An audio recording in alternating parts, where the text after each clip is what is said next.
అందరికీ శుభోదయం.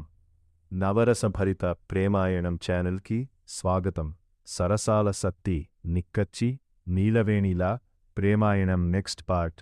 సతీష్ చెంప పగలగొట్టిన నీలవేణి తొందరపడి తప్పు చేశానని రోజంతా ఆలోచించి సతీష్కి ట్రీట్ ఇచ్చి సారీ చెబుదామని అనుకుంది నీలవేణి. నెక్స్ట్ డే సతీష్ వద్దకు వెళ్ళి ఈవినింగ్ వర్క్ అయ్యాక కాఫీకి వెళ్దామని సతీష్ని ఇన్వైట్ చేస్తుంది నీలవేణి. సతీష్ మొహమాటంతో అదేమీ వద్దులేండి అని అంటాడు. వెంటనే నీలవేణి నిన్న జరిగింది మనసులో పెట్టుకుని రాను అంటున్నవా అని అంది.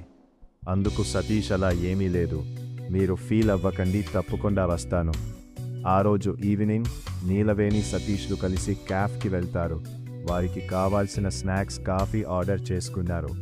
మన సతీష్ అందరితో చనువుగా కలివిడిగా ఉండేవాడు కాబట్టి నీలవేణితో కూడా చనువుగా కబుర్లు చెప్పడం స్టార్ట్ చేశాడు. నీలవేణి కూడా చాలా కంఫర్ట్గా హ్యాపీగా మాట్లాడుతూ ఉంది. అలా వారి ఇరువురి మధ్య కొత్తగా స్నేహం ఏర్పడుతుంది. ఒక గంటలా మాట్లాడుకొని ఎవరి దారినా వారు ఇంటికి వెళ్తారు.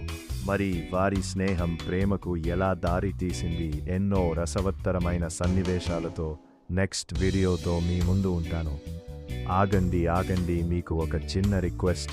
ఎన్నో కష్టాలతో ఉన్న నేను నా ఫ్యామిలీకి సపోర్ట్ చేయడం కోసం ఈ ఛానల్ని కొత్తగా స్టార్ట్ చేశాను.